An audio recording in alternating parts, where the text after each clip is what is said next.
જોઈશું વાલાભાઈ તથા બહેનો. શરૂઆતમાં કોઈ ત્યાં વાંચન માટે નામ નહોતું લખ્યું, એટલે મેં કહ્યું કોઈને વાંચવું હોય તો આગળ આવે. કદાચ એ બધાના માટે ઓપન હતું. કદાચ એક કે બે સ્વીકાર્યું, બીજાના મનમાં એવું છે કે કોઈક વાંચે.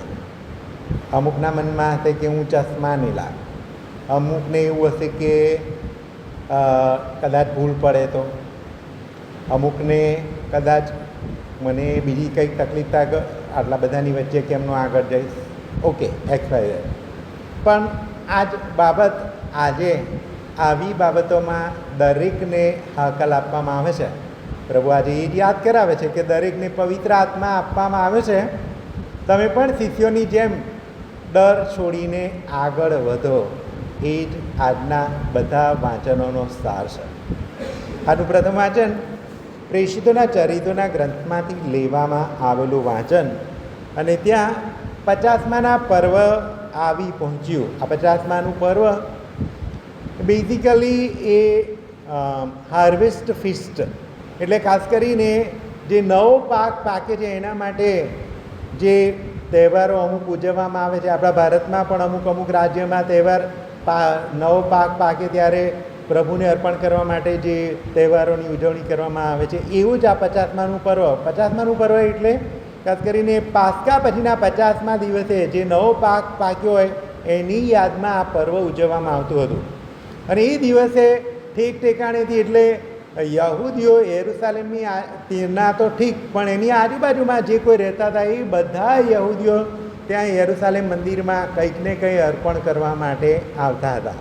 અને એ પરિસ્થિતિની અંદર ત્યારે બધા ભેગા થયા હતા, અને અચાનક આકાશમાંથી પવન જોરથી વાતો હતો એવો અવાજ આવ્યો, અને જ્યાં બધા બેઠા હતા ત્યાં આખું ઘર તેનાથી ભરાઈ ગયું, અને જ્વાળાઓ જેવી જીભ દેખાય. ત્યાં બે વાત, પવનની વાત કરવામાં આવે છે અને જ્વાળાઓ જેવી જીભ. આ બંને જૂના કરારમાં ના સિમ્બોલ તરીકે જોઈ શકીએ છીએ. જો રાજાઓના ગ્રંથમાં પવન વાય છે કે અગ્નિ ને એ બધું એક પ્રભુની હાજરીના પ્રતિક રૂપે લેવામાં આવે છે. ત્યાં શરૂઆતમાં મોસેને પણ જ્યાં પેલું એક ઝાડ બળતું દેખાય છે, પણ ત્યાં આગળ એટલે એની નજીક પહોંચી હતી ત્યારે એ બળતાની અંદર પ્રભુની પવિત્ર હાજરી છે. અને એટલે આ પવન અને એ બધું શું બતાડે છે?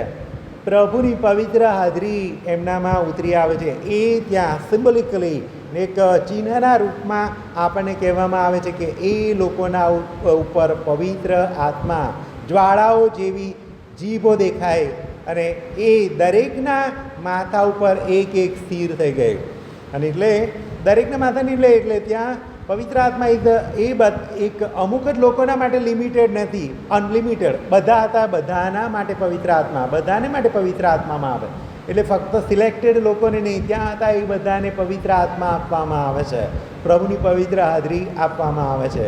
અને ત્યારે તે બધામાં પવિત્ર આત્માનો સંચાર થતાં તેના તરફથી થતી બોલવાની પ્રેરણા અનુસાર એ લોકો ભિન્ન ભિન્ન ભાષાઓમાં બોલવા લાગ્યા. અને ત્યારે શું થાય છે? ભિન્ન ભિન્ન ભાષામાં બોલે છે, તેમ છતાંય એમનામાં એકબીજાને સમજ પડે છે. અને ત્યારે એ લોકો વાત કરે છે, અરે આપણામાં તો પારસીઓ, માદીઓ, એલામીઓ ને બધા અલગ અલગ નામો આપે છે, કે આટલા બધા જુદા જુદા પ્રદેશમાંથી આવે છે, તેમ છતાં પણ આપણે એકબીજાને સમજી શકીએ છીએ.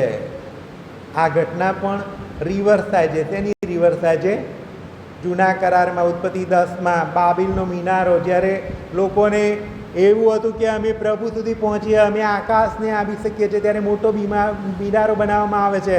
અને ત્યારે પ્રભુ એ લોકોની વચ્ચે ભાષાઓ કન્ફ્યુઝન કરે છે, અને મિનારો તોડી નાખવામાં આવે છે. અહીંયા જુદી પવિત્ર આત્માનો સંચાર થતાં જુદી જુદી ભાષાઓ બીજાઓને સમજમાં આવે છે.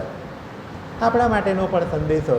અને ત્યાં એ જ સંદેશો ઘણી બધી વખતે આપણામાં પણ કદાચ કેરિસ્મેટિક પ્રાર્થનાઓમાં જતા હોય ત્યારે સ્પીકિંગ ઇન ટંગ, કદાચ નોખી નાખી ભાષા બોલવાની બધાને ભેટ આપવામાં આવે છે. અહીંયા નોખી ભાષા એટલી બોલવાની નહીં, પણ એને એ નોખી ભાષાને અનુસાર કામ કરવાની પણ પ્રેરણા આપવામાં આવે છે. કદાચ અમુક વખત નોખી ભાષામાં બોલીને કોઈને ખબર બી ના પડે, પણ ધાર્મિક ભાષા કે રિલિજિયસ ભાષા, આપણી ભાષા બીજાઓને સમજાય ને સાથે બીજાઓની ભાષા આપણને સમજાય, બીજાને પ્રેમની ભાષા આપણને પણ સમજાય, એ ખૂબ જ અગત્યની બાબત છે. કદાચ ધાર્મિક રીતે અમુક વખતે કદાચ નોખી ભાષા બોલીને બીજાને કન્ફ્યુઝનમાં મૂકવાની જગ્યાએ બીજાઓને સાચો રસ્તો બતાવીએ, બીજાઓને પ્રેમ કરી શકીએ, બીજાઓને પણ પ્રભુના પ્રેમનો અનુભવ કરાવી શકીએ, એ પ્રેમની ભાષા બોલીને આપણે પણ કદાચ પ્રભુનો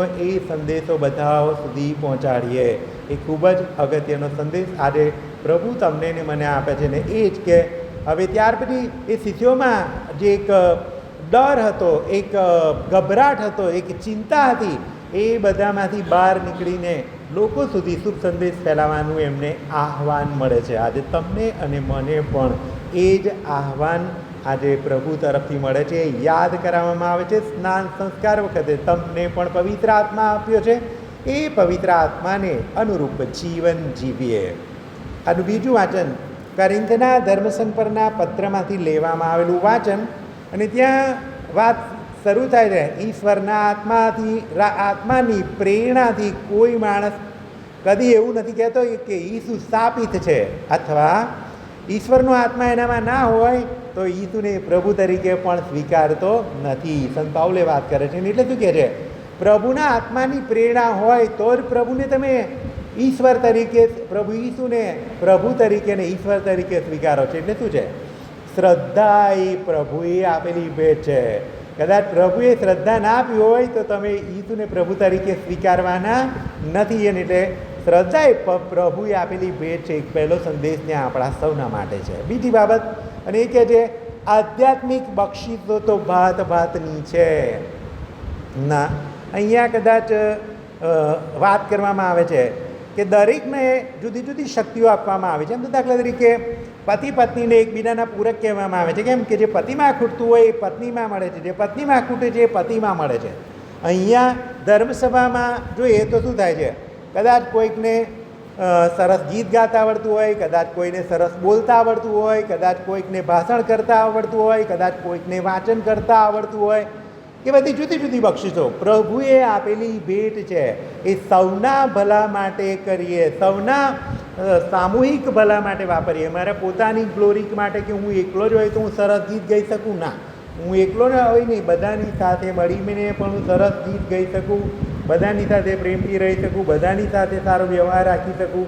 એ સંદેશો આજે દરેકને આપવામાં આવે છે. ને એટલે ત્યાં આગળ જતાં એ વાત કરે છે, એ શરીરના અંગો સાથે એ જુદી જુદી બક્ષિસોની સરખામણી કરે છે. ને એ શું વાત કરે છે કે જેમ શરીરના અંગો અલગ અલગ હોવા છતાં એક જ થઈને કામ કરે છે, એમ દાખલા તરીકે હાથ તો કદાચ ઉઠાવવાનું છે કે બીજું કંઈ છે એના માટે કામ કરે છે. આંખ તો કદાચ જોઈને આખા શરીરને અહીંયા આવું થાય કે કદાચ ચાલીએ તો આવું થાય, એ પ્રેરણા આપે છે. કદાચ મોં બીજી કંઈ કામ કરતું હોય, પણ આ બધું એમાંનું એક જ અંગ વ્યવસ્થિત રીતે કામ ના કરે તો આખું શરીર કદાચ બીમાર થઈ જાય. કદાચ મોં ખાવાનું બંધ કરી દે, કદાચ ગળામાં તકલીફ થઈ જાય તો આખા શરીરને વીકનેસ આવી જાય. એ જ બધા સામૂહિક રીતે આપણને ઘણી બક્ષિસો મળી છે, એ બધાના ભલા માટે વાપરીએ. ઘણી બધી વખતે શું થાય, કદાચ આ બક્ષિસો પ્રભુની કૃપા આપણને મળી છે, કદાચ એનો દુરુપયોગ અથવા કદાચ ઉપયોગ ના કરીએ. આજે દાખલા તરીકે કદાચ હાથનો ઉપયોગ ના કરે, 1 મહિના સુધી કદાચ હાથને હલાયા વગર બાંધી રાખો તો પેક થઈ જાય, ફ્રોઝન થઈ જાય. પછી કદાચ ઊંચો કરવો હોય તો ના થાય. પછી તમારે ફિઝિયોથેરાપિસ્ટના ત્યાં જઈને ફિઝિયોથેરાપિસ્ટ ઘણી બધી કસરત આમથી આમ કરે, પછી કદાચ એમાં મૂવમેન્ટ મળી શકે છે.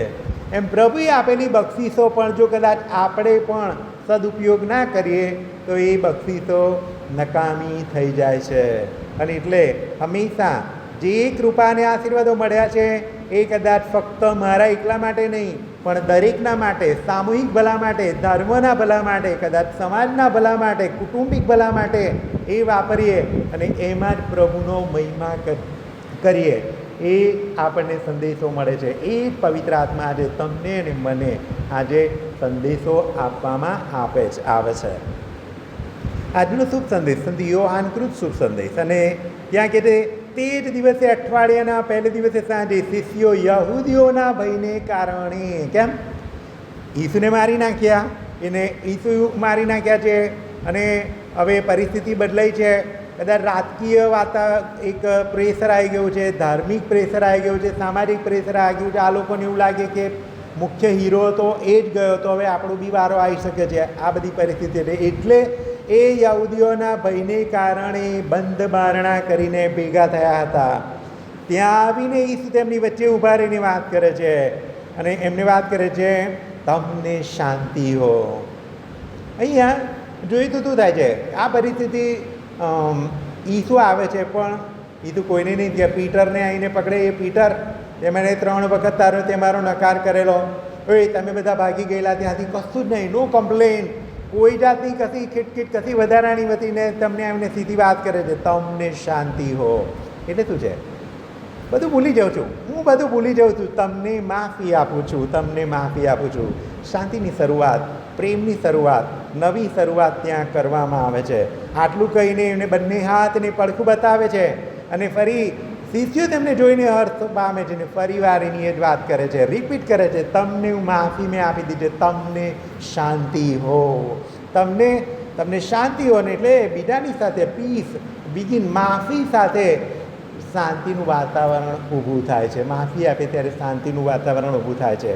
અને પછી આગળ કહે છે, તમે પિતાએ જેમ મને મોકલ્યો છે એમ હું તમને મોકલું છું. આટલું કહીને તેમણે ફૂંક મારીને કહ્યું, તમને પવિત્ર આત્માની પ્રાપ્તિ થાઓ.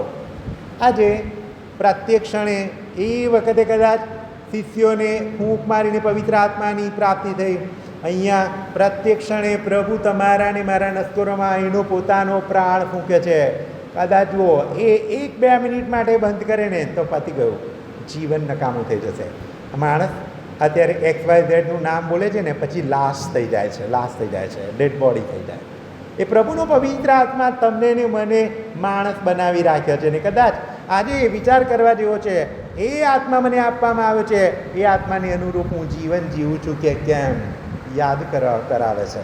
અને એટલે ખાસ કરીને આજના શુભ સંદેશ વિશે વિચાર કરતા કદાચ મારા જીવનમાં એવા કદાચ ઘણા બધા ડર હશે, ઘણા બધા બીક હશે, ઘણી બધી ચિંતાઓ હશે, જ્યાં હું પણ બારણા વાસીને કદાચ બેસી ગયો હોય. પ્રભુ આજે એ બારણાઓ ખોલીની વચ્ચે પ્રભુને અંદર આવકારીએ, પ્રભુને અંદર આવવા દઈએ તો નવો પ્રાણ આપણા સૌમાં પણ પૂરે છે. અને એ જ ફરીવાર તમને પણ પવિત્ર આત્મા આપવામાં આવેલો છે.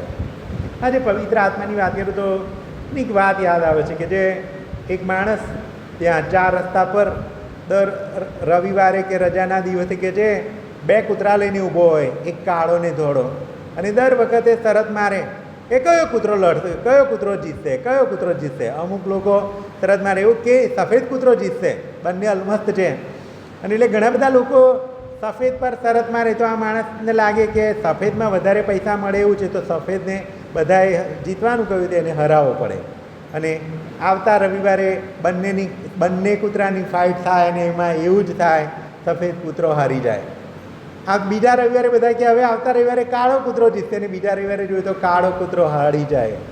પેલા ને કહે છે પણ જ્યારે એ બંને તો અલમસ્ત છે પણ શું થાય? અને ત્યારે પેલો કહે છે કે મારે જે કૂતરાને હરાવવો હોય ને એને અઠવાડિયું બહુ ઓછું ખાવાનું આપું, પેલાને ખાઈ પીને તંદુરસ્ત રાખું છું એટલે એનામાં શક્તિ રહે, જ્યારે પેલો થોડી વારમાં એની શક્તિ પૂરી થઈ જાય એટલે હારી જાય.